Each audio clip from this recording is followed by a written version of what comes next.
Isang magandang araw po sa inyong lahat, mga minamahal naming tagapakinig. Muli, narito na naman ang inyong lingkod, ang inyong kasama, sa bawat paglalakbay ng puso't isipan. Sabi nila, ang tunay na kayamanan daw ay ang mga taong nakapaligid sa atin. Isang mapagmahal na asawa, isang anak na nagbibigay kulay sa buhay, at isang kaibigan na masasandalan mo sa lahat ng oras. Ngunit paano kung ang kaibigan na iyon ang itinuring mong kapatid? Ang siya pa lang may pinakamatinding inggit. Paano kung sa likod ng matatamis na ngiti ay nagkukubli ang isang planong wawasak sa lahat ng iyong pinakaiingatan? Halina't sabay-sabay nating pakinggan ang unang kabanata ng kwentong pinamagatang Ang Bukang Liwayway ng Pagpapatawad. Music swells slightly and then fades into the background. Ang samyo ng sinangag na may bawang at ang amoy ng bagong pritong isda ang unang gumising sa diwa ni Liwayway. Dahan-dahan niyang iminulat ang kanyang mga mata at bumungad sa kanya ang sinag ng araw na sumisilip mula sa kanilang bintana. Isang perpektong umaga. Ngumiti siya. Sa loob ng 5 taon, ito ang palaging bumubungad sa kanya. Isang buhay na pinangarap niya lang noong mga araw na nasa bahay Pag-asa pa siya.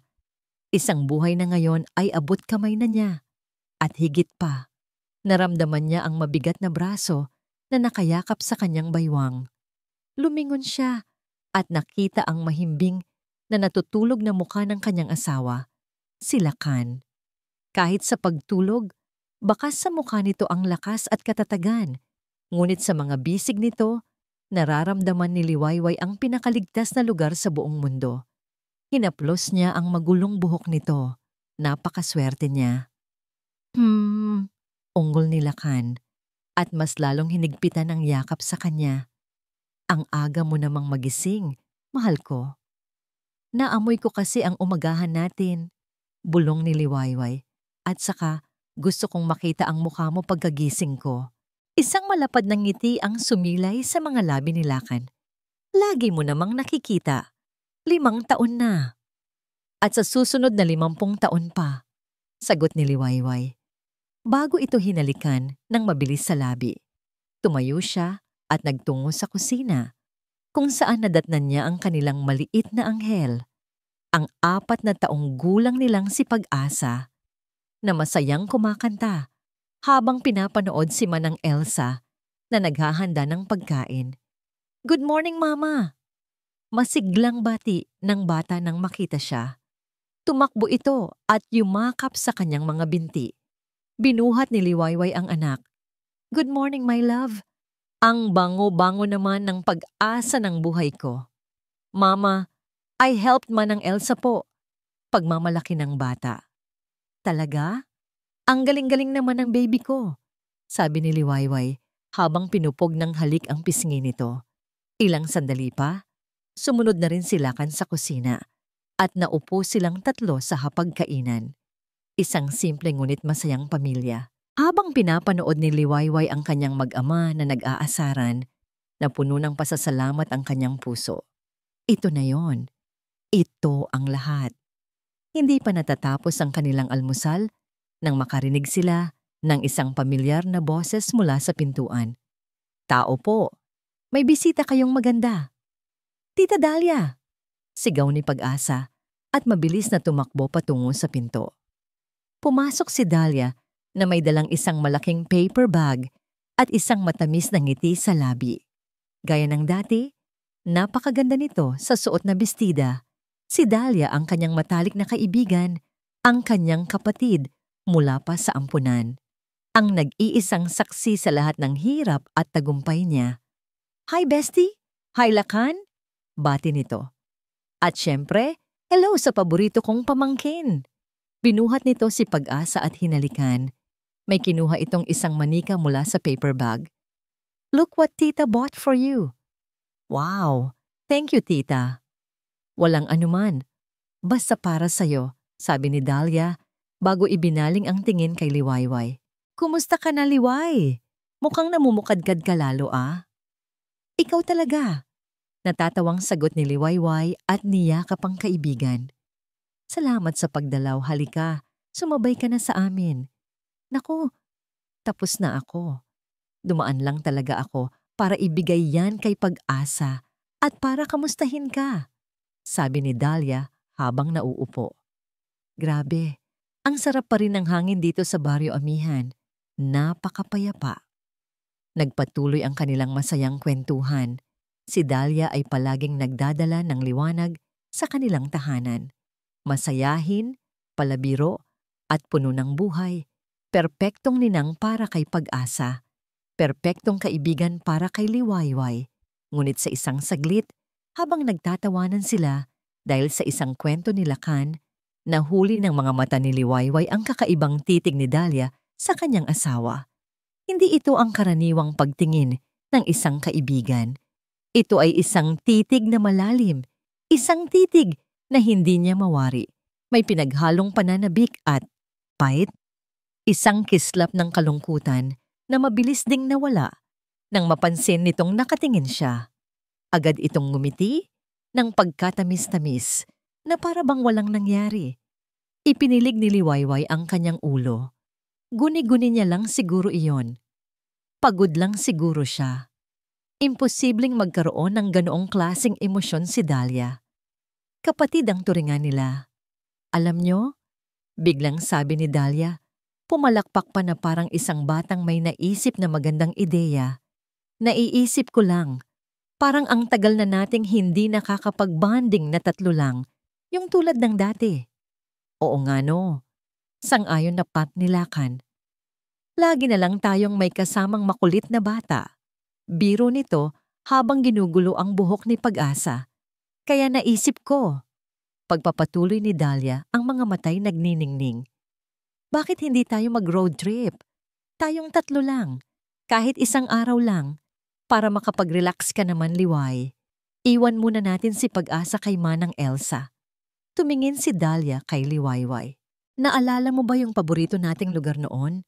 Yung akantilado ng Dalamhati. Ang ganda-ganda ng tanawin doon. Pwede tayong mag-picnic, magkwentuhan.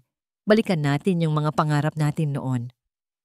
May kung anong kaba ang gumuhit sa dibdib ni Liwayway sa hindi malamang dahilan. Isang malamig na pakiramdam na mabilis din niyang iwinaksi. Bakit naman siya kakabahan? Si Dahlia ito, ang kaibigan niya. At maganda naman talaga ang ideya nito. Kailangan niya rin sigurong magpahinga kahit sandali. Tumingin siya kay Lakan na nakangiting naghihintay sa kanyang sagot. Tumingin siya kay Dahlia na puno ng pag-asa ang mga mata. Paano siya tatanggi sa mga taong pinakamamahal niya? Sige, masayang sagot ni Liwayway habang niyayakap ang kaibigan. Magandang ideya yan. Yes! Tuwang-tuwang sabi ni Dahlia. Bukas na bukas din, I'll prepare everything. Pinanood ni Liwayway ang kaibigan na masayang masaya at napangiti na rin siya. Minsan, kailangan mo lang talagang pagkatiwalaan ang mga taong malapit sa'yo. Lingid sa kanyang kaalaman, ang pagsang-ayon na iyon ang magiging selyo ng isang bangungot na sisira sa lahat ng kanyang pinakaiingatan. Nakangiti si Dahlia habang pinagmamasdan ang 2 taong nasa unahan mula sa backseat. Si Lakan na seryosong nagmamaneho at si Liwayway na masayang nakatingin sa labas ng bintana. Tila isang batang ngayon lang ulit nakalaya. Perpekto. Isang perpektong larawan ng kasinungalingan. Para sa kanila, ito ay isang masayang araw. Isang pagkakataon para balikan ang nakaraan. Para kay Dahlia, ito ang araw ng pagtutuos. Ang araw kung saan babawiin niya ang lahat ng dapat ay sa kanya. Bawat halakhak ni Liwayway ay parang isang tinik na tumutusok sa kanyang puso. Bawat sulyap ni Lakan na puno ng pagmamahal para sa asawa nito ay parang lason na unti-unting kumakalat sa kanyang buong pagkatao. 5 taon. 5 taon siyang nagtiis, nagpanggap na masaya para sa kanila. 5 taon siyang ngumiti habang sa loob-loob niya'y isinusungumpa ang araw na nagkakilala ang mga ito. Isang ala-ala ang biglang pumasok sa kanyang isipan. kasing linaw ng sikat ng araw na tumatama sa kanyang mukha. Isang community event iyon sa bayang malapit sa Bahay Pag-asa. Nandoon silang dalawa ni Liwayway, tumutulong bilang mga volunteers. At doon, sa gitna ng maraming tao, unang nasilayan ni Dahlia si Lakan. Matangkad, makisig, at may ngiting kayang magpatunaw ng kahit sinong babae. Sa unang pagkakataon sa buhay niya, naramdaman ni Dahlia ang isang bagay na hindi niya pa naramdaman noon, pag-asa. Isang pangarap na baka, sa wakas, may isang taong titingin sa kanya, pipiliin siya. Ngunit ang mga mata ni Lakan ay lumagpas sa kanya. Tila hindi man lang siya napansin. Dumiretso ang mga ito sa babaeng nasa tabi niya, kay Liwayway. Nakita ni Dahlia kung paano nagliwanag ang mukha ni Lakan, kung paano itong ngumiti ng totoo, isang nangiting hindi para sa lahat, kundi para lang sa isa. At sa sandaling iyon, alam na ni Dahlia. Talo na siya bago pa man makapagsimula ang laban. Si Liwayway ang nilapitan, si Liwayway ang kinausap. At mula sa araw na yon, ang mundo ni Dahlia ay gumuho at napalitan ng inggit at galit na sa paglipas ng mga taon ay lumaki ng lumaki na parang isang halimaw sa loob niya. Malapit na tayo, masayang sabi ni Liwayway na pumutol sa kanyang pag-iisip. Oo nga, excited na ako. Pilit ng ngiting sagot ni Dahlia habang kinukuyom ang mga palad sa kanyang kandungan. Nakarating sila sa akantilado ng dalamhati. Totoo ang sinabi niya, napakaganda ng lugar. Isang mataas na bangin na tanaw ang bughaw na karagatan. Ang hangin ay malakas, dala ang alat ng dagat. Perpekto, walang masyadong tao. Perpektong lugar para sa isang krimen. Inilatag nila ang kanilang picnic blanket at inayos ang mga pagkain na dinala ni Dahlia. Nagkwentuhan sila. Nagtawanan. Pinilit ni Dahlia na maging pinakamasayang bersyon ng kanyang sarili habang bawat segundo ay pinaplano niya ang kanyang gagawin. Naaalala mo ba, Liway? Paninimula niya. Ang boses ay pilit na pinatatamis. Dito tayo dati pumupunta para mangarap. Sabi mo noon, pangarap mo lang magkaroon ng simpleng pamilya. Ako naman. Sabi ko, gusto kong maging mayaman. Tumingin siya kay Liwayway. Look at you now. Natupad ang pangarap mo. Higit pa. May bahid ng pagkailang sa mukha ni Liwayway. Ikaw din naman, Dahlia. Successful ka sa trabaho mo. Trabaho lang yan. Mapait na sagot ni Dahlia.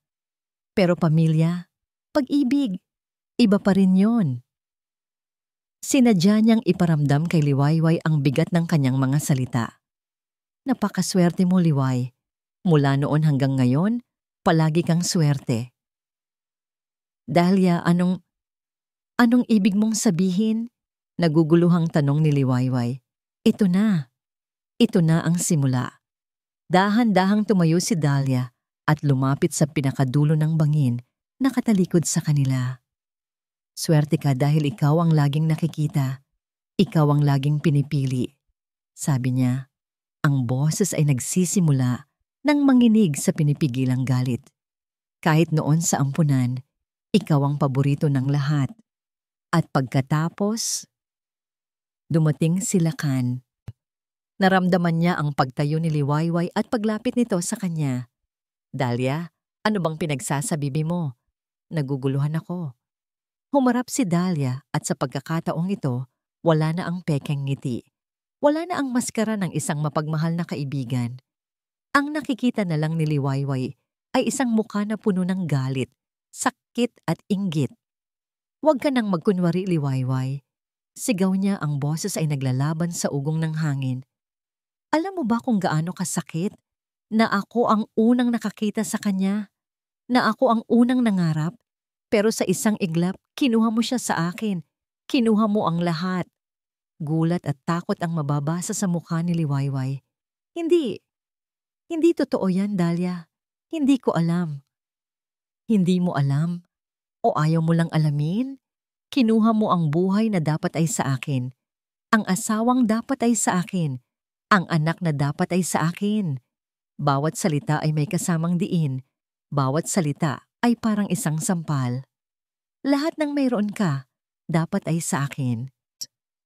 Napaatras si Liwayway, hindi makapaniwala sa kanyang naririnig. Ang babaeng kaharap niya ay hindi na ang kaibigan niya. Isa na itong estranghero, isang halimaw na puno ng pagkamuhi. Habang si Liwayway ay natutulala, binalot ng kakaibang kalamigan ang buong pagkatao ni Dahlia. Ito na ang pagkakataon. Walang pag-aalinlangan. Walang awa. Sa isang mabilis at malakas na kilos, itinulak niya si Liwayway ng buong lakas. Nakita niya ang gulat sa mga mata nito, ang hindi makapaniwalang ekspresyon habang nawawalan ito ng balanse. Walang sigaw. Tanging ang tunog lang ng hangin at ang papalakas na hampas ng alon sa ibaba. Isang iglap lang, nawala na si Liwayway sa kanyang paningin. Nilamon na ng bangin. Tumayo si Dahlia sa gilid, pinakiramdaman ng kanyang sarili. Walang pagsisisi, walang takot. Tanging isang pakiramdam ng tagumpay, ng paglaya. Tumingin siya sa ibaba. Sa madilim na tubig na ngayon ay libingan na ng kanyang kaibigan. Isang demonyong nangiti ang unti-unting gumuhit sa kanyang mga labi. Tumingin siya sa langit.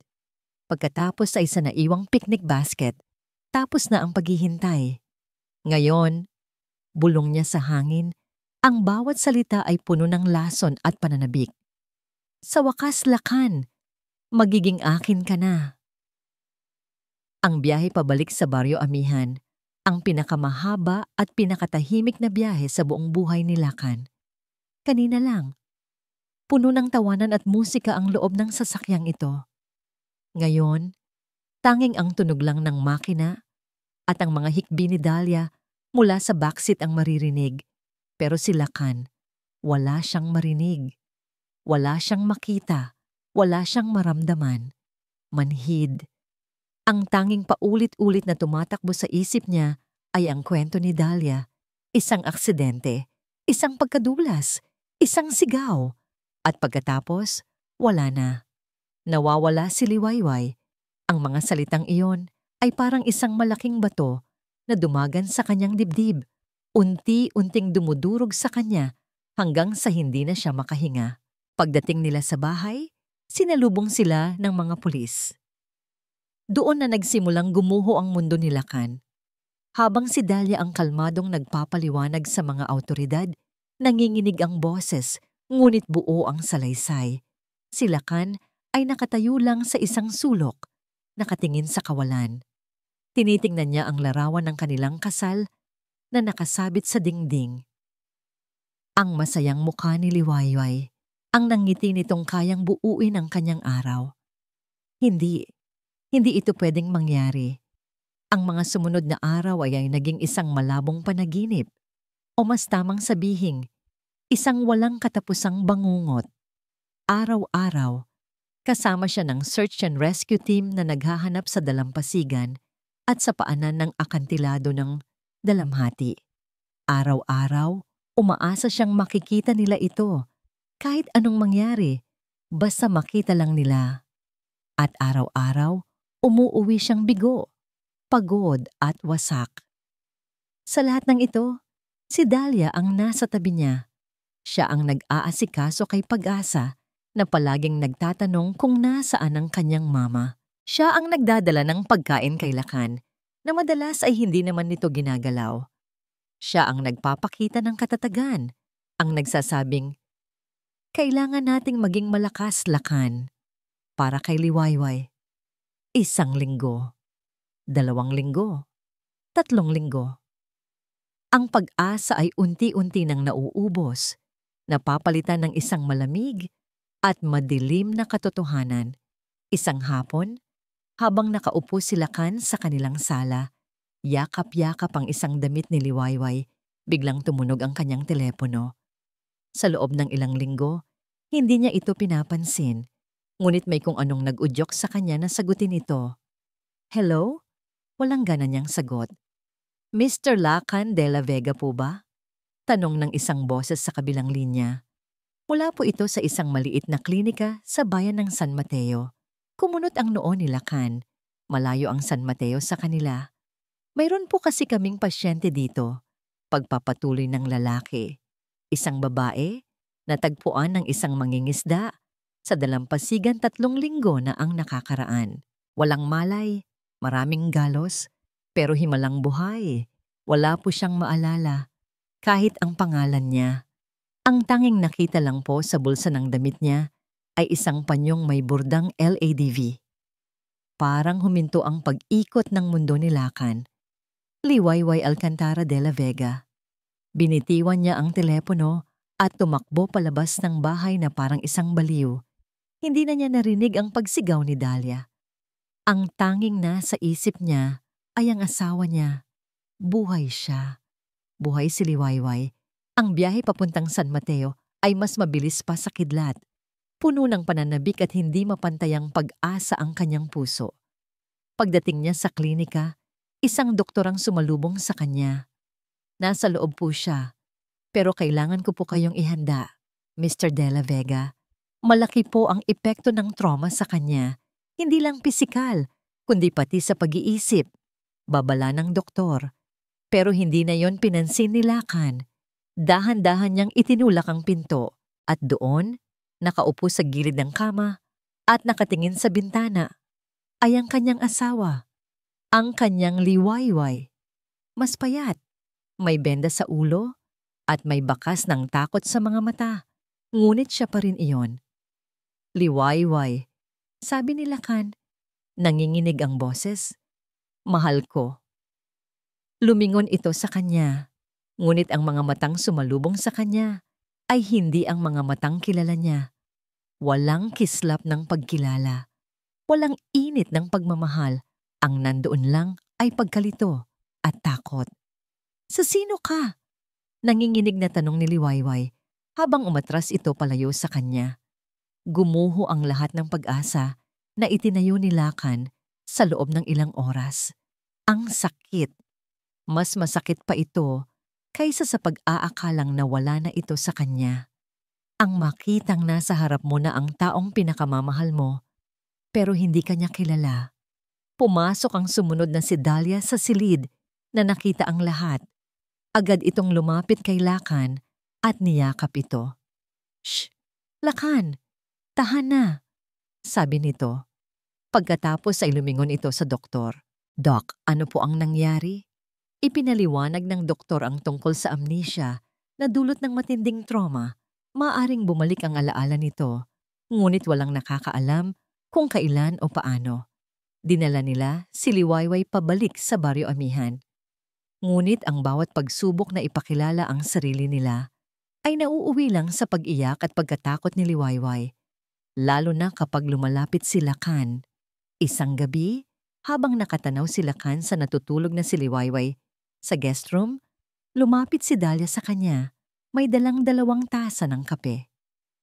Lacan, mahinahon nitong sabi. Alam kong masakit, pero baka lalo lang siyang natatakot sa ginagawa natin. Masyado siyang binibigla. Anong gusto mong gawin ko, Dahlia? Desperadong tanong ni Lacan. Hindi ko na alam. Huminga ng malalim si Dahlia na para bang pinag-iisipan ng mabuti ang kanyang sasabihin. May naisip ako. Baka sakali lang.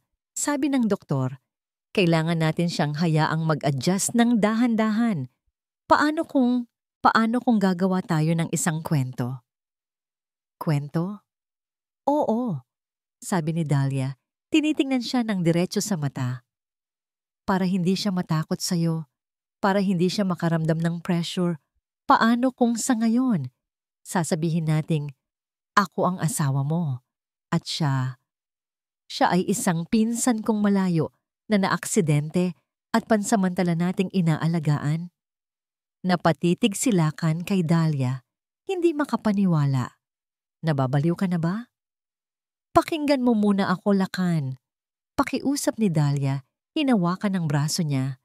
Ito lang ang paraan para mapalapit tayo sa kanya nang hindi siya natatakot. Habang tumatagal, habang nakikita kanya araw-araw bilang asawa ng pinsan niya, baka sakaling masanay siya sa'yo. Baka dahan-dahang bumalik ang alaala niya. Ito ay isang therapeutic lie. Pansamantala lang, para lang sa kanya. Tiningnan ni Lakan ang babaeng nasa harap niya. Si Dahlia ang matatag na kaibigan, ang tanging taong naging sandalan niya sa pinakamadilim na kabanata ng kanyang buhay. Pagod na siya, ubos na ubos na. Kung may kahit katiting na pag-asa sa sinasabi nito, kahit gaano pa ito kabaliw, kakapitan niya. Dahan-dahan, sa gitna ng kanyang pagod at desperasyon, tumango si Lakan. Isang maliit, halos hindi mahahalata.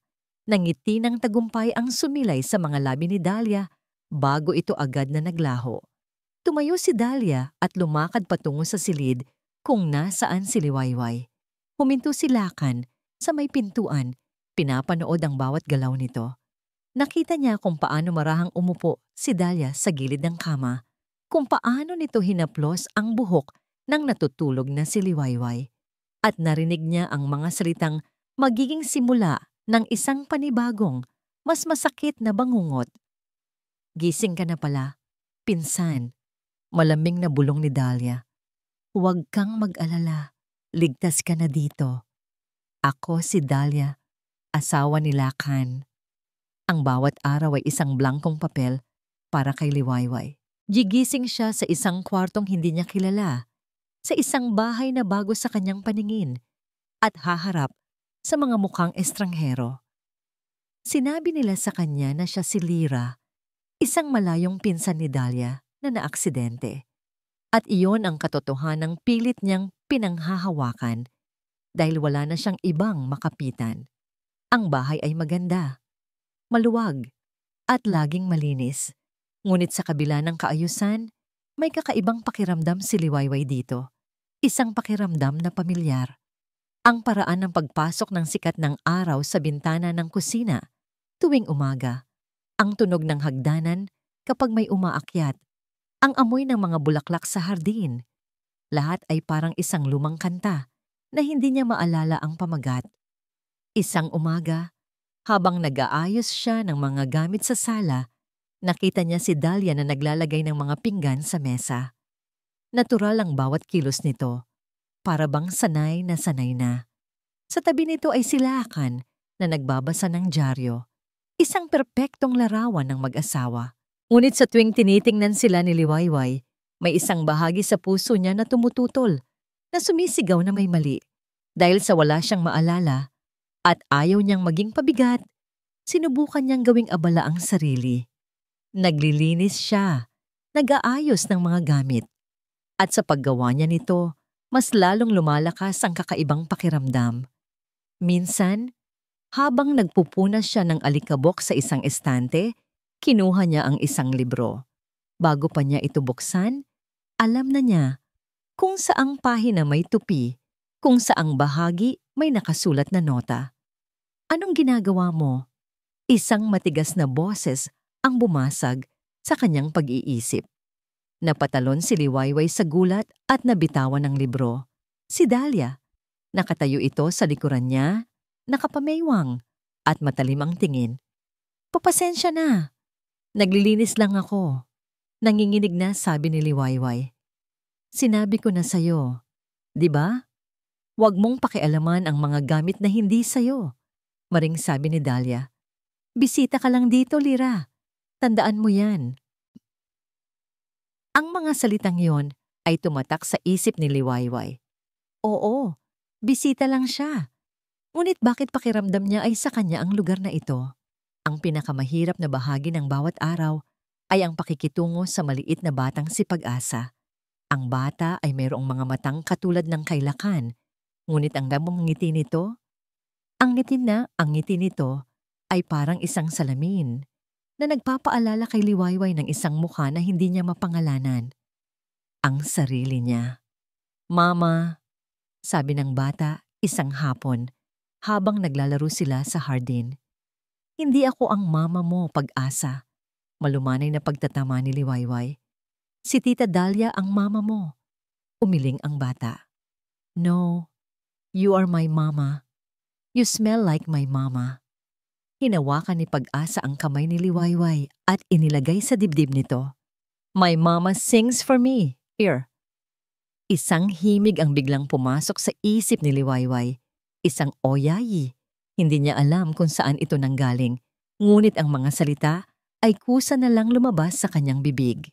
Kinanta niya ito para kay Pag-asa at ang bata ay dahan-dahang pumikit at nakatulog sa kanyang kandungan.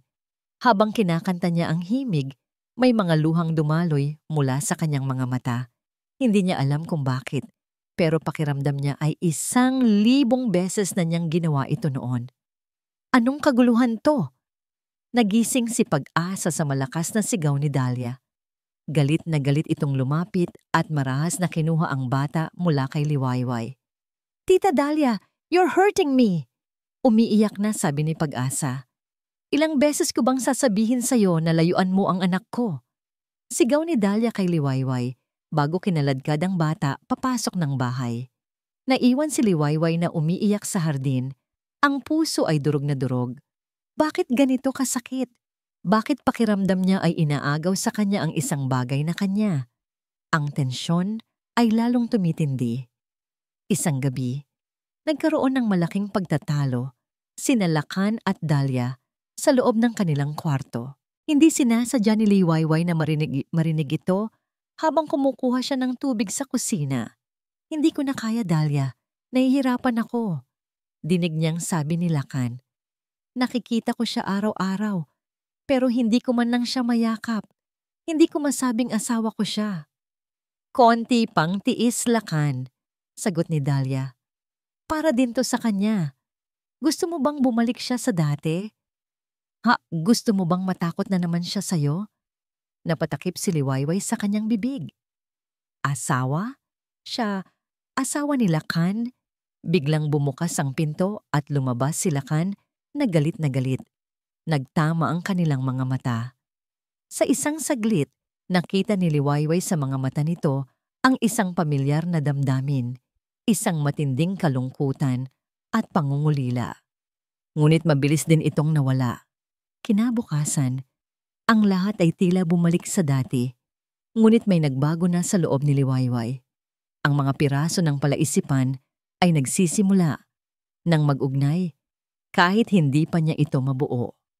Ang rurok ng lahat ay nangyari isang hapon. Habang nag-aayos siya sa bodega, may nakita siyang isang kahon na puno ng mga lumang gamit. Sa loob nito, nakita niya ang isang photo album. Binuksan niya ito. Ang unang larawan ay larawan ng kasal, si Lakan, sa kanyang barong. At sa tabi nito, ang isang babae. Isang babaeng kamukhang-kamukha niya, nakasuot ng puting bestida at may pinakamasayang ngiti sa mundo. Habang tinitingnan niya ang mga sumunod na larawan, larawan sa beach, sa isang park, larawan habang buntis ang babae, larawan kasama ang isang sanggol na kamukha ni Pag-asa. Isang matinding sakit ng ulo ang naramdaman ni Liwayway.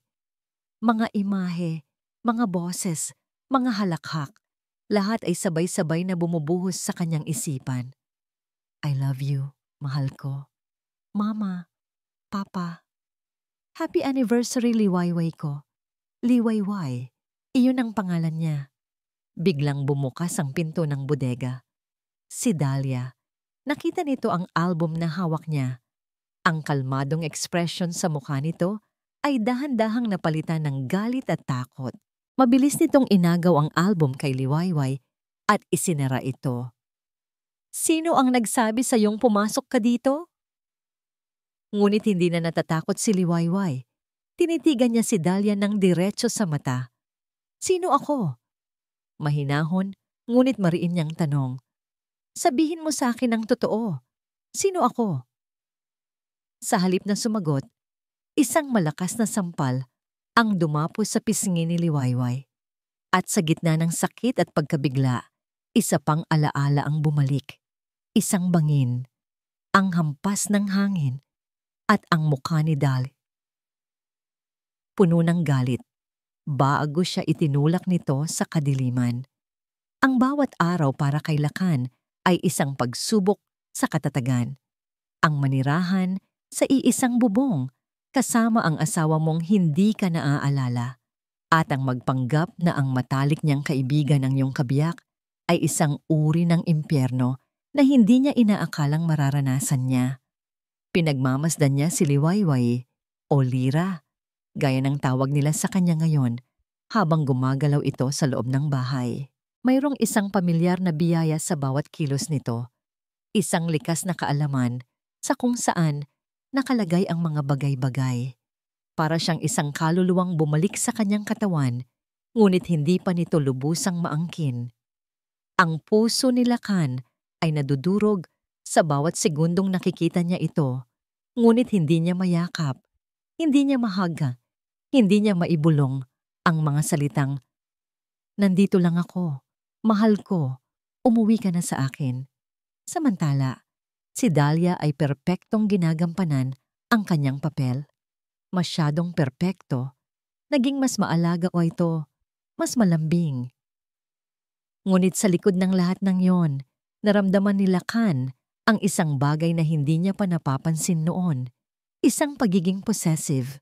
Ang paraan ng paghawak nito sa kanyang braso kapag nasa malapit si Lira, ang mabilis na pag-iba ng timpla ng mukha nito kapag nakikita nitong nagkakatitigan sila ni Lakan. Isang hapon, umuwi si Lakan mula sa trabaho, na pagod na pagod. Ngunit pagpasok pa lang niya sa pintuan, isang pamilyar na amoy ang sumalubong sa kanya. Isang amoy na kay tagal na niyang hindi nalalanghap. Ang amoy ng paborito niyang adobo. Pero hindi ito ordinaryong adobo.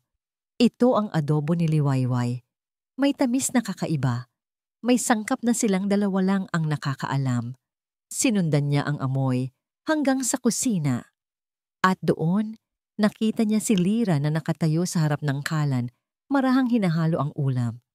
"Anong niluluto mo?" tanong ni Laka, naguguluhan. Napalingon si Lira, may bahid ng pagkagulat.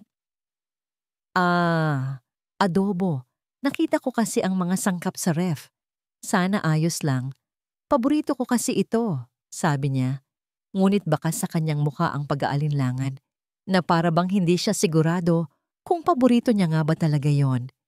Hindi makapagsalita si Lakan. Paano? Paano niya nalaman ang sikretong rekado? Ang eksaktong tamis at alat na hinahanap-hanap niya? Sakto namang pumasok si Dahlia sa kusina. "Naku Lira, nag-abala ka pa. Ako na sana ang nagluto para kay Lakan." Tiningnan nito ang niluluto ni Lira. Mukhang masarap, pero baka hindi iyan ang adobong nakasanayan ni Lakan. Nang gabing iyon, sa hapagkainan, halos hindi kumain si Dahlia. Ngunit si Lakan, bawat subo niya ay parang isang paglalakbay sa nakaraan. Tinitingnan niya si Lira na kumakain sa tapat niya. Ang babaeng ito, na sinasabi nilang wala nang maalala, ay nagluto ng isang ulam na puno ng pinagsamahan na nilang dalawa. Dito na nagsimulang magtanim ng malalim na ugat ang pagdududa sa isipan ni Lakan. Ang pagdududang iyon ay mas lalo pang lumaki makalipas ang ilang araw. Hinahanap ni Lakan ang isang lumang polo shirt sa kanilang walk-in closet. Ngunit napansin niyang halos wala ng laman ang bahagi kung saan nakalagay ang mga damit ni Liwayway. Nakita niya si Dahlia sa sala, abala sa pagtutupi ng mga damit sa isang malaking karton. Ang ilan sa mga damit na yon ay pamilyar. Ang paboritong bestida ni Liwayway. Ang damit na suot nito noong una silang mag-date. "Anong ginagawa mo?" Malamig na tanong ni Lakan. Nagulat si Dahlia. Lakan. Nililinis ko lang ang closet. Itinatabi ko na itong mga lumang damit para magkaroon ng espasyo para sa mga gamit ko. Isang galit na hindi pa nararamdaman ni Lakan noon ang biglang umakyat sa kanyang dibdib. "Luma?" Mariin niyang tanong. Lumapit siya at kinuha ang bestida mula sa kahon. "Hindi ito luma, Dahlia. Damit ito ni Liwayway. Damit ito ng asawa ko. Pero Lakan, kailangan nating mag-move on. Huwag na huwag mong sasabihin yan," sigaw ni Lakan. na ikinagulat nilang pareho. Habang buhay ang asawa ko, walang magagalaw sa mga gamit niya. Naiintindihan mo ba? Kinuha niya ang buong kahon at ibinalik ito sa bodega. Habang naiiwan si Dahlia sa sala na hindi makapaniwala, bakas ang galit sa kanyang muka. Ang pinakamatinding dagok ay dumating isang gabi. Nagkaroon ng mataas na lagnat si Lyra. Hindi mapakali si Lacan. Sa kabila ng pagbabawal ni Dahlia, pumasok siya sa silid nito para tingnan ang kalagayan nito. Nakita niya itong natutulog, ngunit hindi mapakali. Pawis na pawis at nanginginig sa ginaw. Naupo siya sa gilid ng kama at hinawakan ang noo nito. Mainit na mainit. Habang pinupunasan niya ito ng basang bimpo, nagsimula itong magsalita sa gitna ng kanyang pagkadiliryo. Mga salitang pabulong at putol-putol. Lumapit si Lacan para pakinggan itong mabuti. Saan ako? Bulong nito. Masakit. At pagkatapos, sa gitna ng katahimikan ng gabi, binigkas nito ang mga salitang nagpatigil sa pagtibok ng puso ni Lacan. Lacan, mahal ko. Nanigas si Lacan sa kanyang kinauupuan. Parang isang kidlat na tumama sa kanyang buong katauhan. Hindi ito guni-guni. Narinig niya. Malinaw na malinaw. Hinintay niya. Pinakiramdaman. At muling nagsalita ang babaeng natutulog. Ang boses ay puno ng kalungkutan kahit sa panaginip. Pag-asa, anak ko. Sa sandaling iyon, gumuho ang lahat ng kasinungalingan. Ang therapeutic lie na sinabi ni Dahlia ay biglang naging isang napakalaking panloloko.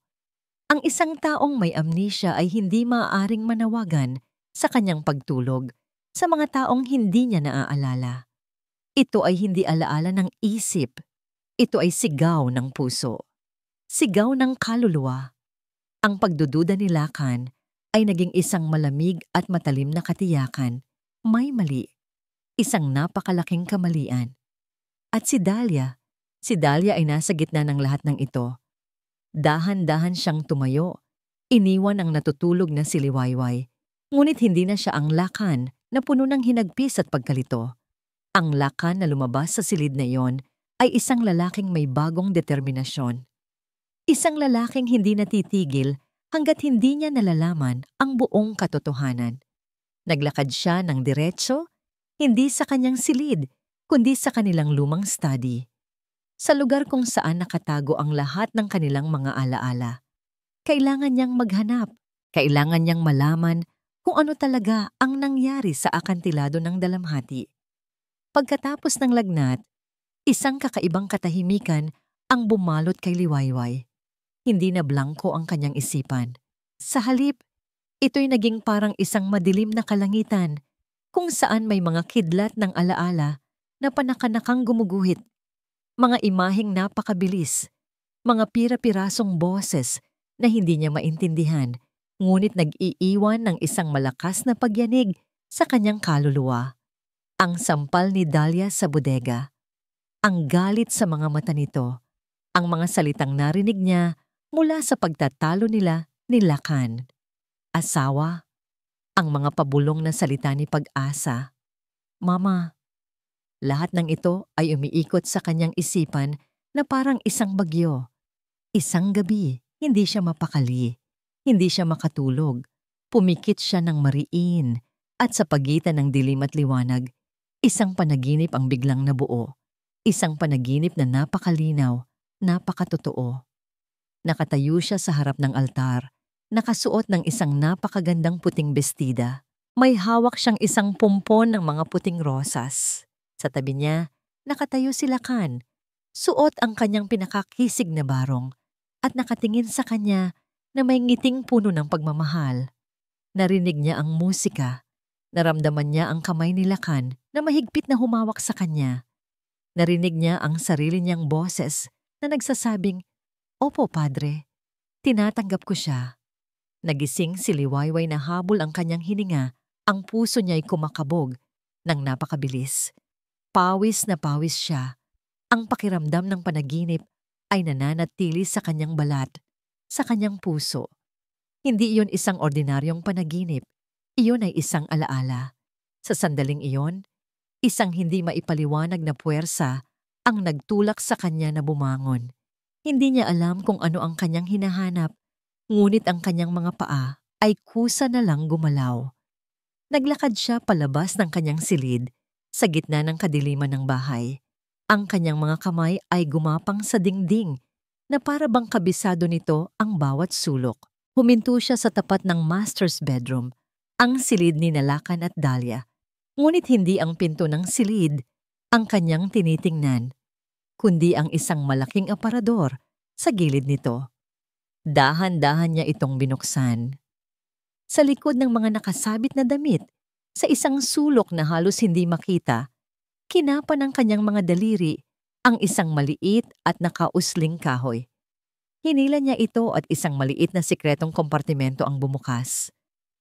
Sa loob nito, isang maliit na susi. Nanginig ang kanyang mga kamay habang hawak ang susi. Saan ito? Saan niya ito dapat gamitin?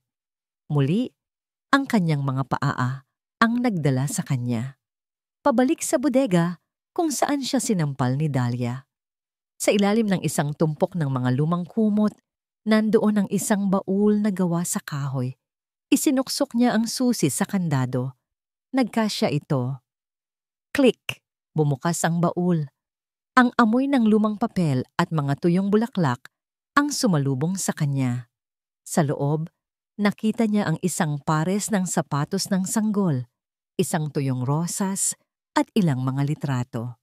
At sa ilalim ng lahat ng iyon, nandoon ang isang kwadernong balatrosas, isang diary. Nanginginig ang mga kamay na kinuha niya ito. Binuklat niya ang unang pahina. Ang sulat kamay ay pamilyar, ngunit parang sulat ng ibang tao. May pata 20. Dear Diary, nakilala ko na yata ang lalaking papangarapin ko habang buhay. Ang pangalan niya ay Lakan. Ang ngiti niya parang araw na sumisikat. Nagpatuloy siya sa pagbabasa. Bawat pahina ay isang bintana sa isang buhay na ninakaw sa kanya. Ang kwento ng kanilang pag-iibigan ni Lakan, ang mga simpleng petsa, ang unang halik. October 12, sinagot ko na siya. Ako na yata ang pinakamasayang babae sa buong mundo. January 8, nag-propose siya. Hindi ako makapaniwala. Sabi niya, gusto niya akong makasama habang buhay. Pagkatapos ay dumating ang mga pahina tungkol sa kanilang kasal na tumugma sa kanyang panaginip. At ang sumunod, March 2, positive. Magiging nanay na ako. Magkakaroon na kami ng anak ni Lakan na pag-usapan na namin ang ipapangalan. Kung babae, Pag-asa. Dahil siya ang katuparan ng lahat ng pag-asa namin, Pag-asa. Sa pagbasa ng pangalan, isang matinding kirot ang naramdaman niya sa kanyang dibdib. Si Pag-asa, ang anak niya. Ang batang laging tumatawag sa kanyang mama. Halos hindi na niya makita ang mga salita dahil sa mga luhang namumuo sa kanyang mga mata. Binuklat niya ito hanggang sa pinakahuling pahina na may sulat. Ang petsa ay isang araw bago ang kanilang road trip. July 15. Medyo kakaiba si Dahlia nitong mga nakaraang araw. Parang ang lalim ng iniisip. Pero baka guni-guni ko lang. Masyado ko lang siguro siyang iniisip.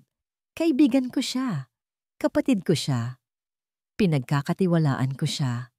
Pinagkakatiwalaan ko siya. Ang mga salitang iyon ang naging susi. Sa isang iglap, ang dam na pumipigil sa kanyang mga alaala ay gumuho. Ang lahat ay bumalik na parang isang marahas na baha.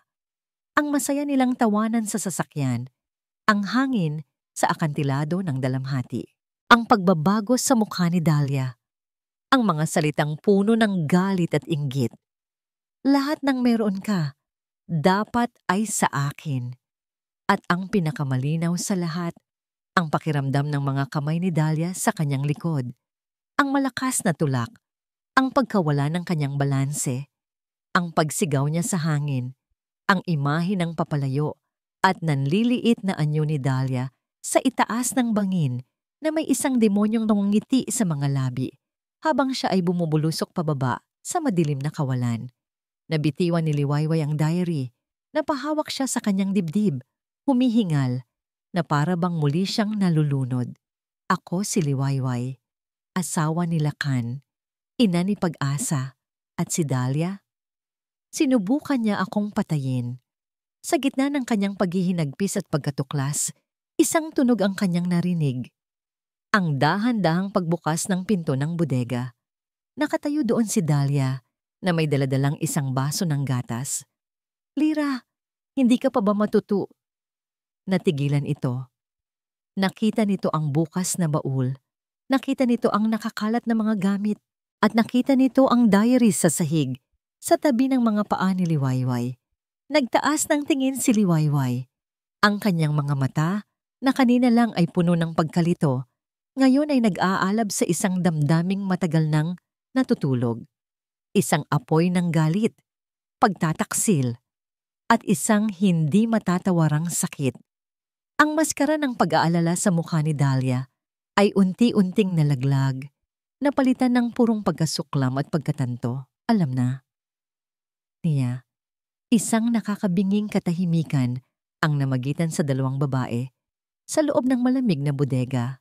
Sa sahig, sa pagitan nila, ay ang nakabukas na diary, isang tahimik na saksi sa isang buhay na ninakaw at isang katotohanang pilit na ibinaon sa limot. Alam mo na, hindi iyon tanong, iyon ay isang pahayag, isang pag-amin na puno ng pait at pagod. Ang boses ni Dahlia ay wala ng bahid ng pagkukunwari, tanging isang malamig at mapanganib na tono na lang ang natitira. Dahan-dahang tumayo si Liwayway. Ang bawat hibla ng kanyang kalamnan ay nanginginig, hindi sa takot, kundi sa galit na nag-uumapaw. Tinitigan niya ang babaeng dating tinuring niyang kapatid. Bakit? Iyon lang ang salitang nagawa niyang mamutawi sa kanyang mga labi. Isang tanong na naglalaman ng lahat ng sakit at pagtataksil na kanyang nararamdaman. Isang mapaklang tawa ang kumawala kay Dahlia. Bakit? Tinatanong mo pa talaga kung bakit Liwayway. Ang perpektong Liwayway. Ang Liwayway na palaging bida. Ang Liwayway na kinukuha ang lahat. Lumapit si Dahlia. Ang bawat hakbang ay mabigat. Ang bawat salita ay puno ng laso na naipon sa loob ng maraming taon. Mula pa noon, sa ampunan, ikaw na. Ikaw ang maganda. Ikaw ang mabait. Ikaw ang kinakaawaan. Samantalang ako ang anino mo, ang segunda, ang kaibigan lang ng bida. Hindi totoo yan, Dahlia. Sigaw ni Liwayway. Kapatid ang turing ko sa'yo. Kapatid? Muling tumawa si Dahlia, isang tawang nakakakilabot. Kung kapatid ang turing mo sa akin, sana hinayaan mo na lang na maging akin si Lakan. Wala kang karapatan sa kanya. Ako ang mahal niya. Dahil inagaw mo siya sa akin. Ang sigaw ni Dahlia ay umalingaw-ngaw sa buong bodega. Ako ang unang nakakita sa kanya. Ako ang unang nangarap. Pero dumating ka, kasama ng iyong paawang mukha. At sa isang iglap, para akong basurang hindi man lang niya pinansin. Kinuha mo ang buhay na para sa akin, kaya kinuha ko lang din ang dapat sa akin. Sa isang mabilis na kilos, sinugod ni Dahlia si Liwayway. Sinusubukang agawin ang diary na napulot na nito mula sa sahig. Ngunit ang Liwayway, nakaharap niya ngayon ay hindi na ang mahinang babaeng wala pang alaala. Puno ng adrenaline, lumaban si Liwayway. Nagtulakan sila, nagsabunutan, sa gitna ng mga lumang gamit at alikabok. Ang kanilang paglalaban ay hindi na lang para sa isang libro, kundi para sa isang buhay, sa isang katotohanan. Ibibigay mo sa akin yan, sigaw ni Dahlia habang pilit na inaagaw ang diary. Hindi! Ito ang patunay ng kasinungalingan mo. Ganting sigaw ni Liwayway, yakap-yakap ang kwaderno na parang ito ang kanyang sariling buhay. Nagawa ni Liwayway na itulak si Dahlia palayo. Mabilis siyang tumakbo palabas ng bodega, patungo sa sala. Kailangan niyang mahanap si Lakan. Kailangan niyang sabihin ang lahat. Ngunit mas mabilis si Dahlia. Nahabol niya si Liwayway sa paanan ng hagdanan.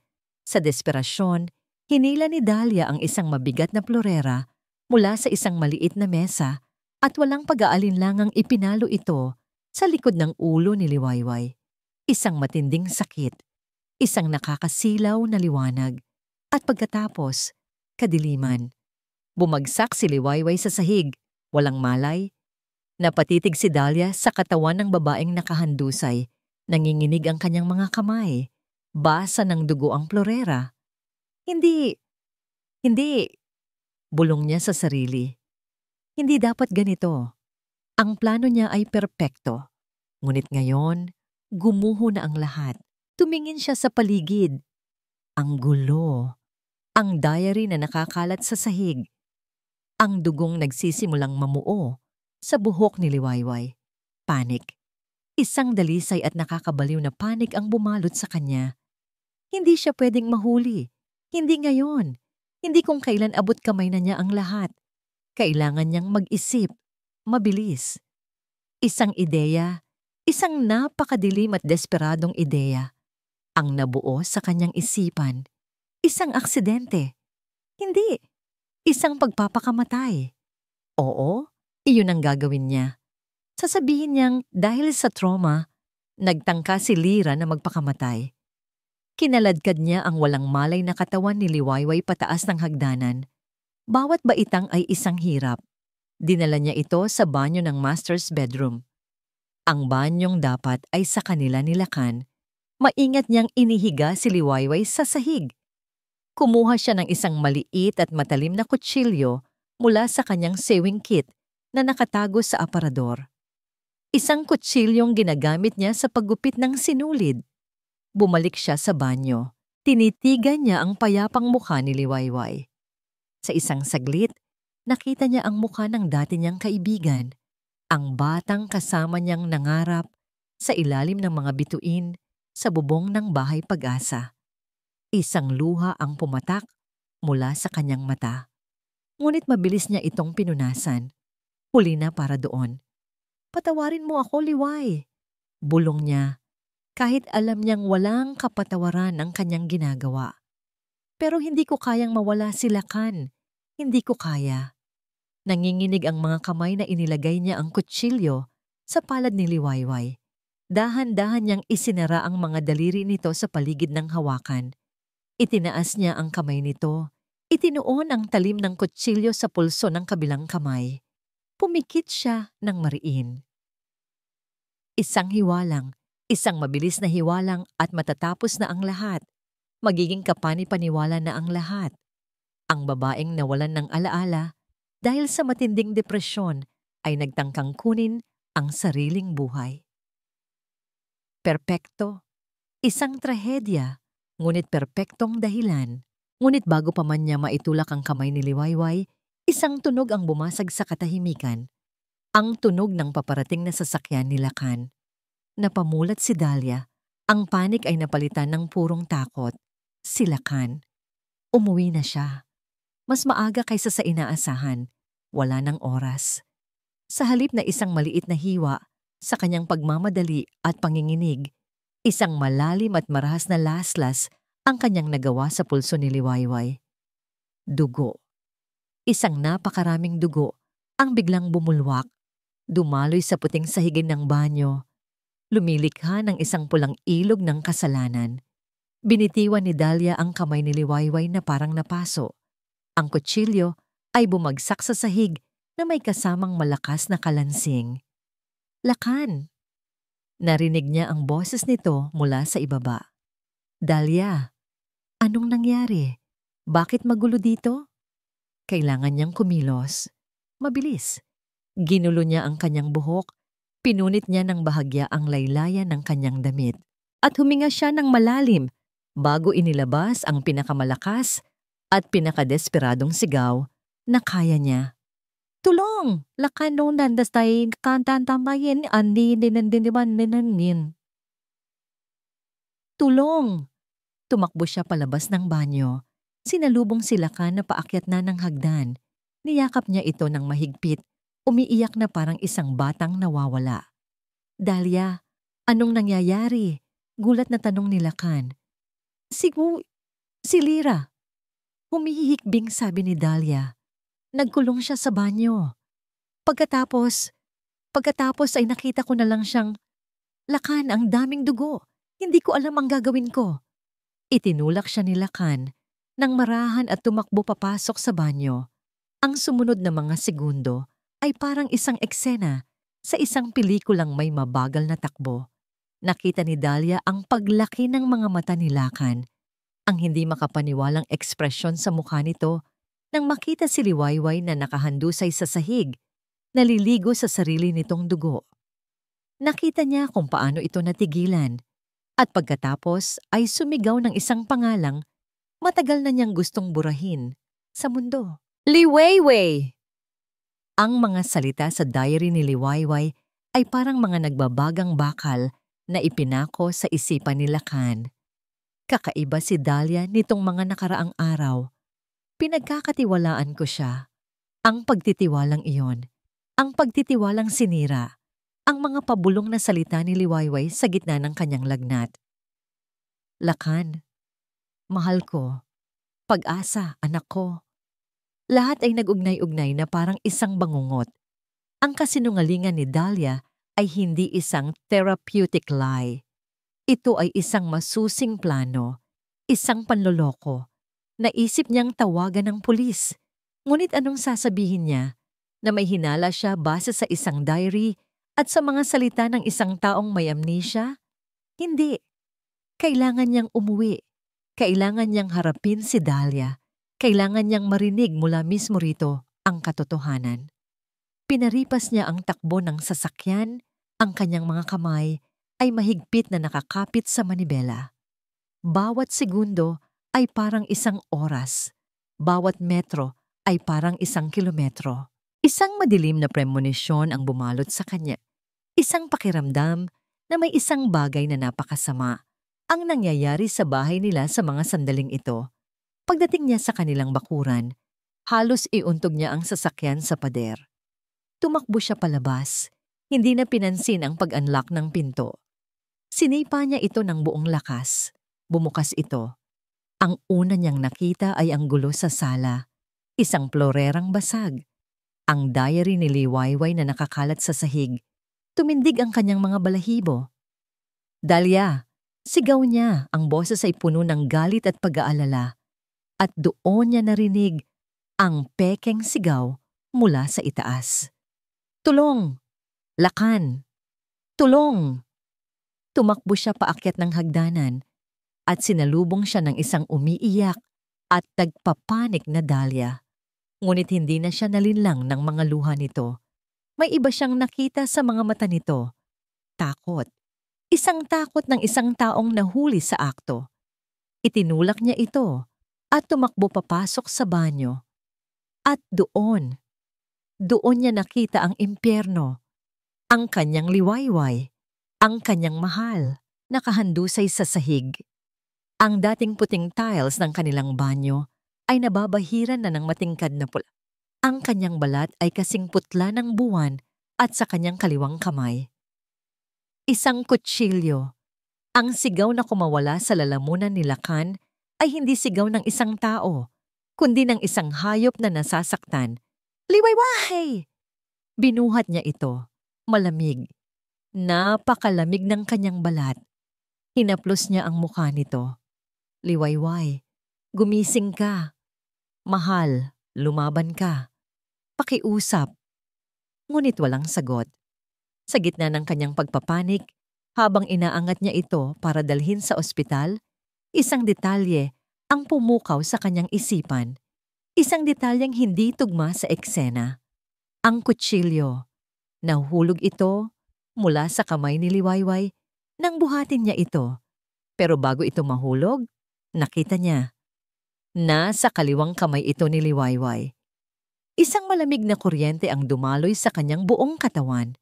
Hindi kaliwete si Liwayway. Kanan ang gamit nitong kamay sa lahat ng bagay. Sa pagsusulat, sa pagkain, sa pagpipinta.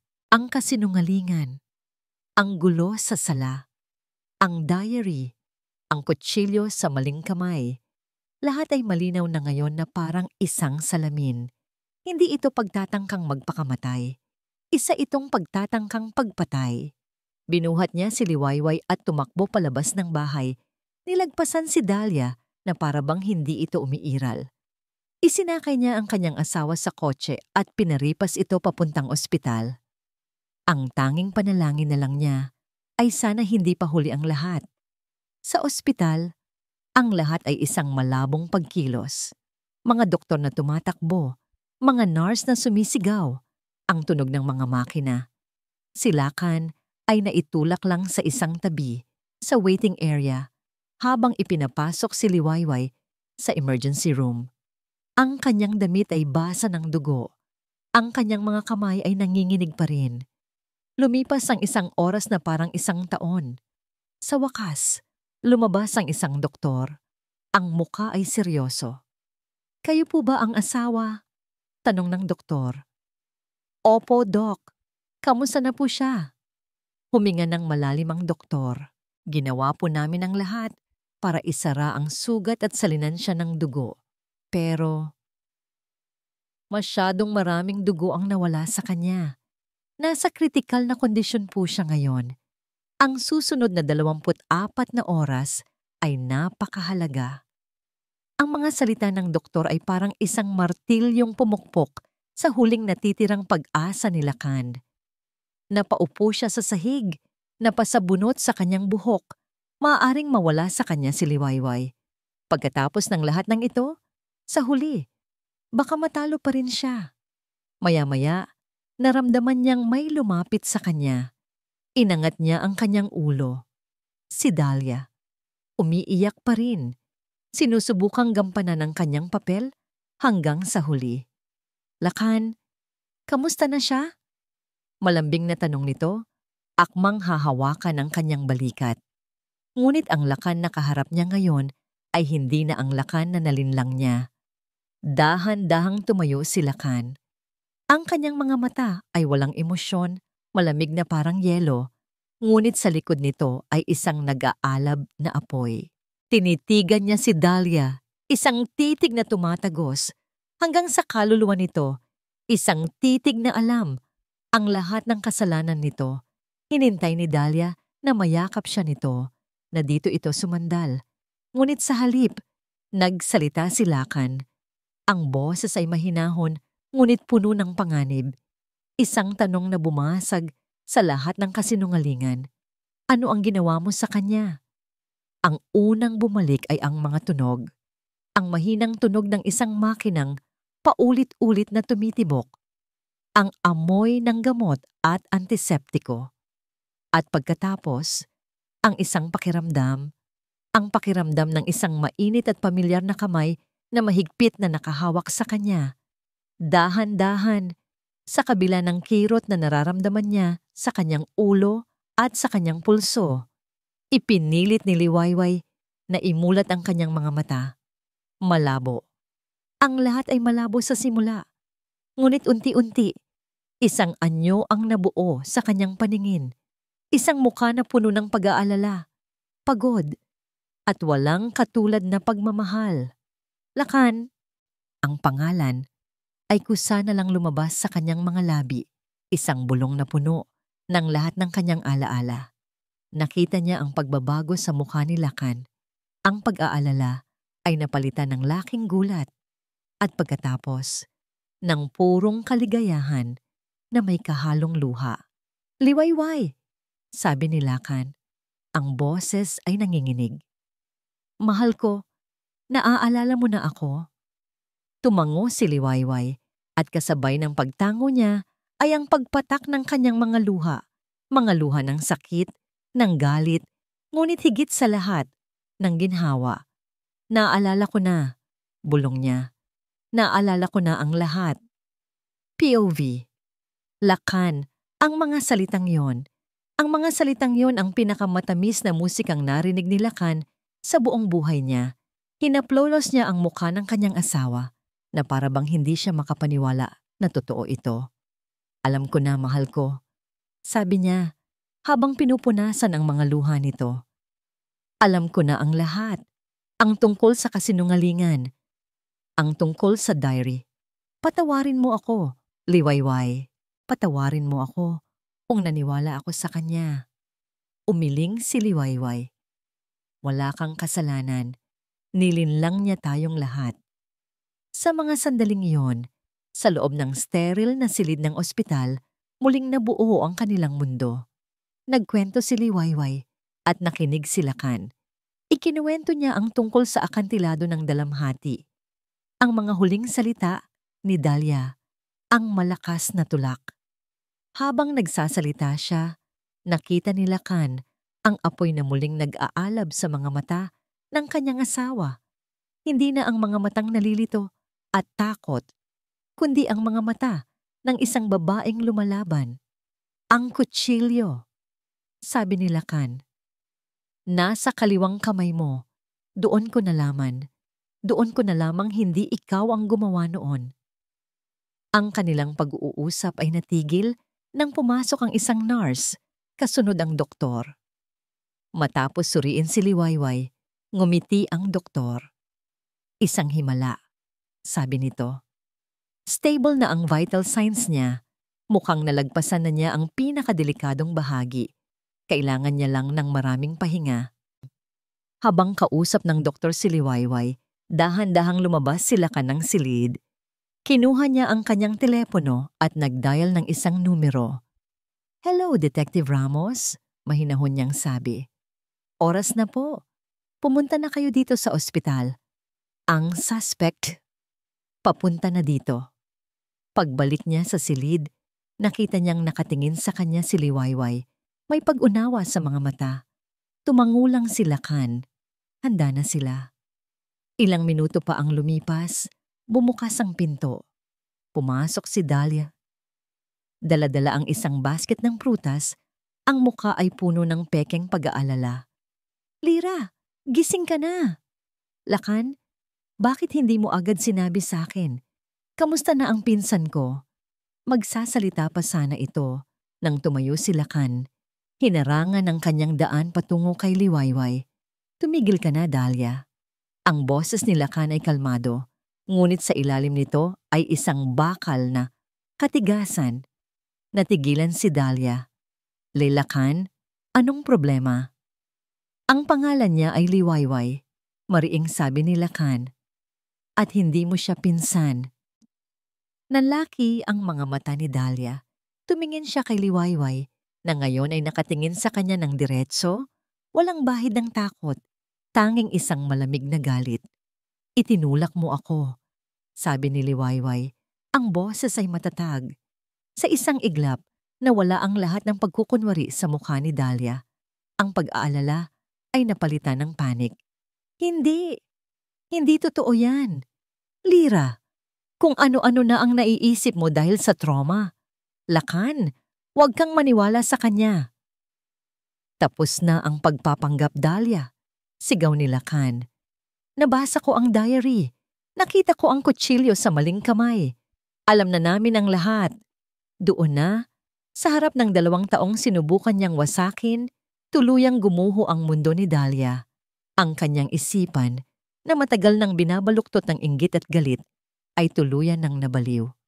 Oo, ako nga. Umalingaw-ngaw ang kanyang sigaw sa buong silid.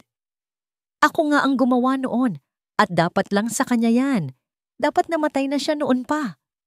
Tumingin siya kay Liwayway na may nag-aapoy na galit. Inagaw mo ang lahat sa akin. Si Lakan, ang buhay na ito, ang bahay, ang anak. Dapat sa akin ang lahat ng yan. Sa akin. Nagpatuloy siya sa pagsigaw. Inilalabas ang lahat ng lason sa kanyang puso.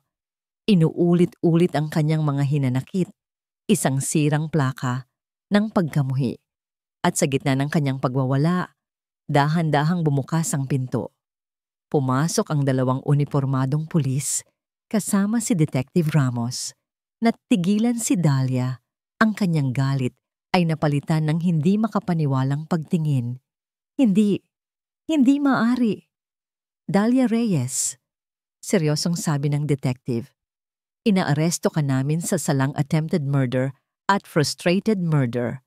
Walang nagawa si Dahlia habang papalapit ang mga pulis. Wala nang laban. Wala nang takas. Habang pinupusasan ng kanyang mga kamay, ang kanyang mga mata ay nanatiling nakatitig kay Liwayway. Ang galit ay napalitan ng isang malamig at mapait na pagtanggap sa kanyang pagkatalo. Habang inilalabas siya ng silid, huminto siya sa may pintuan at lumingon kay Liwayway sa huling pagkakataon.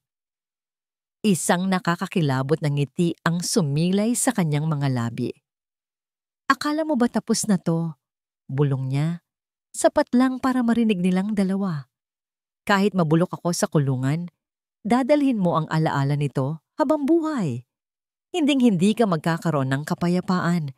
Palagi mong maaalala na ako, ang kaibigan mo, ang gumawa nito sa'yo. At pagkatapos ay kinaladkad na siya papalayo. Ang tunog ng sirena ng pulis sa labas ay unti-unting humina. Naiwan sina Lakan at Liwayway sa katahimikan, yakap-yakap ang isa't isa. Ang bagyo ay tapos na. Ngunit ang mga salita ni Dahlia ay naiwang nakalutang sa hangin. Isang huling lason na ibinato sa simula ng kanilang bagong bukas Liwayway. Lumipas ang ilang buwan.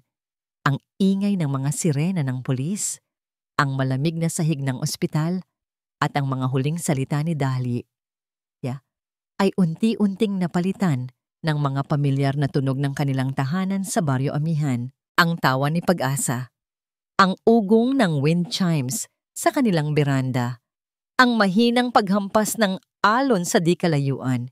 Sa panlabas, ang lahat ay bumalik na sa dati.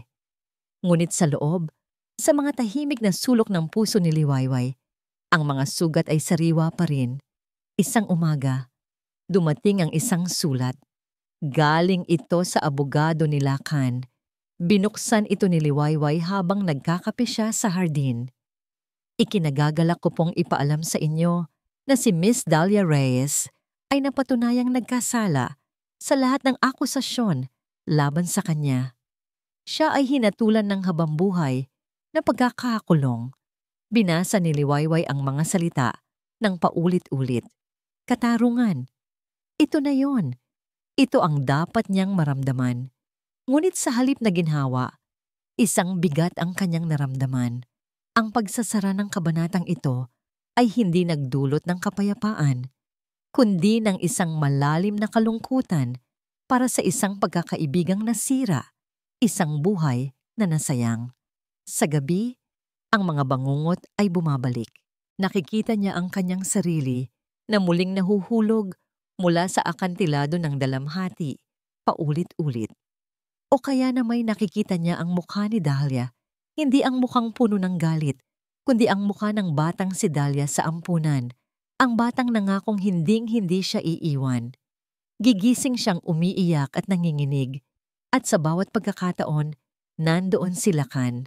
Gigising din ito, yayakapin siya ng mahigpit, at bubulungan ng mga salitang, "Nandito lang ako. Ligtas ka na. Hindi kita iiwan." Sila ka ng kanyang bato, ang kanyang lakas. Naging mas maalaga ito, mas pasensyoso. Ang pinagdaanan nila ay hindi sila pinaghiwalay, bagkus ay mas lalo pang pinagtibay ang kanilang pagsasama. Natutunan niyang basahin ang bawat tingin nito, ang bawat haplos. Natutunan nitong pakalmahin ang kanyang mga takot kahit hindi pa siya nagsasalita. Isang hapon, habang nagdidilig si Liwayway ng halaman, nakita niya si Pag-asa na masayang naglalaro sa damuhan. Tinawag niya ito. "Pag-asa, anak." "Po, Mama." "Halika dito. May itatanim tayo." Kinuha ni Liwayway ang isang supot ng mga buto ng sunflower na binili ni Lakan noong isang araw. Magkasama silang nagbungkal ng lupa sa isang bahagi ng hardin na dati walang laman. Inilagay nila ang mga buto, tinabunan ng lupa, at diniligan. "Mama, why are we planting this?"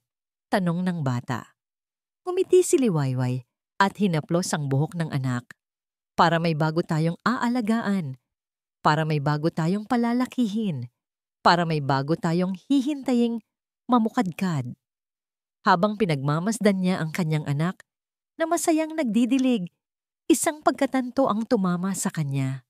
Ito ang sagot. Ang pagtutuon ng pansin hindi sa mga nasira, kundi sa mga bagay na maaari pang itanim at palaguin. Gabi nagdatam.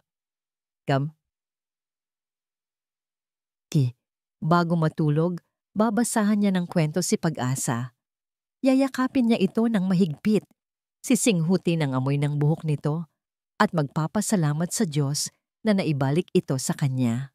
Ang pagmamahal niya sa kanyang anak ang naging pinakamabisang gamot sa kanyang mga sugat. Ngunit alam niyang may isang bagay pa siyang kailangang gawin. Isang huling hakbang para tuluyan ng makalaya. Isang gabi, habang nakaupo sila ni Lakan sa beranda at pinapanood ang paglubog ng araw, nagsalita siya. "Lakan," mahina niyang sabi. Gusto kong gawin ang isang bagay." Humarap ito sa kanya. Ang mga mata ay puno ng suporta. "Ano yon? Mahal ko?" "Kahit ano." Huminga siya ng malalim. Inipon ang lahat ng kanyang lakas. Ang mga huling salita ni Dahlia sa ospital ay umalingaw-ngaw sa kanyang isipan. "Hinding-hindi ka magkakaroon ng kapayapaan. Gusto kong puntahan si Dahlia sa kulungan." Nakita niya ang gulat sa mga mata ni Lakan. "Sigurado ka ba, Liwayway? Para saan pa?" "Hindi ko alam." Pag-amin niya. "Hindi ko alam kung para saan. Ang alam ko lang, habang patuloy akong nagagalit, habang patuloy akong nasasaktan sa ginawa niya, para ko na rin siyang binibigyan ng kapangyarihan sa akin. Para ko na rin siyang hinahayaang manalo." Tumingin siya sa malayo, sa papalubog na araw. Kailangan kong harapin siya, hindi bilang biktima niya, kundi bilang ako. Bilang si Liwayway, kailangan kong tapusin ito, hindi para sa kanya, kundi para sa sarili ko, para sa kapayapaan ko. Hinawakan ni Lakan ang kanyang kamay ng mahigpit. Walang pag-aalinlangan, walang pagtutol. Tanging pag-unawa at pagmamahal lang ang nakita niya sa mga mata nito. "Kung iyan ang kailangan mong gawin," sabi nito, "kung iyan ang magpapalaya sa'yo, sasamahan kita." Ang hangin sa loob ng bilangguan ay mabigat at malamig. Bawat tunog ay may alingaw-ngaw. Ang kalansing ng mga susi, ang pagbukas at pagsara ng mga bakal na pinto, ang mga utos na sinisigaw ng mga gwardiya. Ito ay isang mundong malayong malayo sa payapang Baryo Amihan. Ngunit sa unang pagkakataon sa loob ng maraming buwan, naramdaman ni Liwayway ang isang kakaibang kapanatagan. Wala nang takot. Si Lakan ay nasa tabi niya. Ang kamay ay hindi bumibitaw sa kanya. Isang tahimik na presensya na nagbibigay sa kanya ng lakas. Dinala sila sa isang maliit na silid na hinahati ng isang makapal na salamin. May mga telepono sa magkabilang panig. Umupo si Liwayway at hinintay. Ilang sandali pa, isang pinto sa kabilang panig ang bumukas. Pumasok ang isang babae na nakasuot ng kulay kahel na uniforme ng preso. Halos hindi niya ito nakilala. Ang dating makulay at puno ng buhay na si Dahlia ay wala na. Ang buhok nito ay may mga hibla ng puti. Ang balat nito ay namumutla. At ang mga mata nito, ang mga matang dating nag-aalab sa inggit at galit, ngayon ay blanko at walang buhay. Tumingin ito sa kanya na para bang tumitingin sa isang multo. Umupo ito sa kabilang panig ng salamin, ngunit hindi nito kinuha ang telepono. Kinuha ni Liwayway ang telepono sa kanyang panig. Naghintay siya. Sa huli, dahan-dahan ding itinaas ni Dahlia ang telepono sa kanyang tainga. Katahimikan. Tanging ang kanilang mga paghinga lang ang maririnig. "Bakit ka nandito?" Basag ang boses ni Dahlia nang magsalita ito. "Para pagtawanan ako? Para ipamukha sa akin na nanalo ka?" Tinitigan ni Liwayway ang babaeng nasa kabilang salamin. Hindi na galit ang kanyang nararamdaman, kundi isang malalim na awa. Hindi ako naparito para dyan, Dahlia. Huminga siya ng malalim. Ito na. Naparito ako para sabihin sa'yo na pinapatawad na kita. Nakita ni Liwayway ang pagbabago sa mukha ni Dahlia, pagkalito, pagkabigla, at pagkatapos, isang hindi makapaniwalang pag-iling. Huwag mo akong kaawaan, mapait na sabi ni Dahlia. Hindi ko kailangan ng patawad mo. Alam ko, mahinahong sagot ni Liwayway. Hindi ko ito ginagawa para sa'yo. Ginagawa ko ito para sa akin. Nagpatuloy siya. Ang bawat salita ay buong puso at totoo. Dahlia, kinuha mo sa akin ang maraming bagay. Halos kunin mo ang buhay ko, ang pamilya ko. At sa loob ng mahabang panahon, hinayaan kong ang galit at sakit ang magdikta sa buhay ko. Araw-araw, binigyan kita ng kapangyarihan sa akin. Ang mga huling salita mo sa ospital, sinubukan mong gawing kulungan ang isip ko, katulad ng kulungan mo ngayon. Isang luha ang pumatak mula sa mata ni Liwayway, ngunit hindi ito luha ng kalungkutan, kundi luha ng paglaya. Pero tapos na yon. Simula ngayon, hindi na kita hahayaang manalo. Pinapatawad kita sa lahat ng ginawa mo. Pinapalaya ko ang sarili ko mula sa galit. At pinapalaya na rin kita mula sa puso ko. Hindi na nakapagsalita si Dahlia. Nakatitig lang ito sa kanya at unti-unti ang blangkong mga mata nito ay napuno ng mga luha. Mga luhang hindi na mapigil pa sa pagpatak. Yumuko ito. Itinakip ang mga kamay sa kanyang muka at humagulgol ng walang tunog. Hindi na hinintay ni Liwayway na tumigil ito. Dahan-dahan niyang ibinaba ang telepono. Tapos na. Tumayo siya at lumingon kay Lakan. Ngumiti siya. Isang ngiting totoo. Isang ngiting malaya. Hinawakan ni Lakan ang kanyang kamay at magkasama silang lumakad palabas ng madilim na gusaling iyon. Paglabas nila, ang sikat ng araw ay parang mas maliwanag. Ang hangin ay parang mas sariwa. Huminga si Liwayway ng malalim. Pinuno ang kanyang mga baga ng hangin ng kalayaan. Isang napakabigat na kadena ang natanggal mula sa kanyang puso. Kinabukasan, bago pa man sumikat ang araw, ginising ni Liwayway, sina Lakan at Pag-asa. Nagtungo sila sa isang maliit na burol malapit sa kanilang baryo. Isang lugar na tanaw ang buong karagatan. Magkakasama silang naupo sa damuhan, nakabalot sa isang makapal na kumot. Si Pag-asa ay nasa gitna nilang dalawa ni Lakan, mahimbing na natutulog. At doon, sa katahimikan, pinanood nila ang himala ng kalikasan, ang unti-unting pagliliwanag ng kalangitan. Ang pagbabago ng kulay mula sa madilim na asul patungong lila, rosas at kahel, at sa wakas, ang dahan-dahang pagsungaw ng araw mula sa abot-tanaw na nagbibigay buhay at init sa lahat ng bagay na nasisinagan nito. Niyakap ni Lakan si Liwayway mula sa likuran at isinandal ang baba nito sa kanyang balikat. Ang ganda! Bulong ni Liwayway. Ngumiti si Lakan at hinalikan siya sa sentido. Tumingin ito sa kanya pagkatapos ay sa sumisikat na araw. Ayan ang bukang Liwayway natin. Liwayway ko. At sa kauna-unahang pagkakataon, sa loob ng napakahabang panahon, naramdaman ni Liwayway ang tunay at dalisay na kapayapaan. Yakap ang kanyang pag-asa, at sa piling ng kanyang pag-ibig, handa na siyang harapin ang panibagong umaga. At dito po nagtatapos ang makulay at mapusok na paglalakbay sa buhay ni Liwayway at Lakan. Mula sa kaibuturan ng aking puso, nais ko pong magpasalamat sa inyong lahat sa walang sawang pagsama sa akin sa bawat kabanata ng kanilang kwento. Ang bawat sandali ng inyong pakikinig, ang bawat segundo ng inyong pagsubaybay ay nagsilbing inspirasyon at lakas para sa akin bilang inyong manunulat.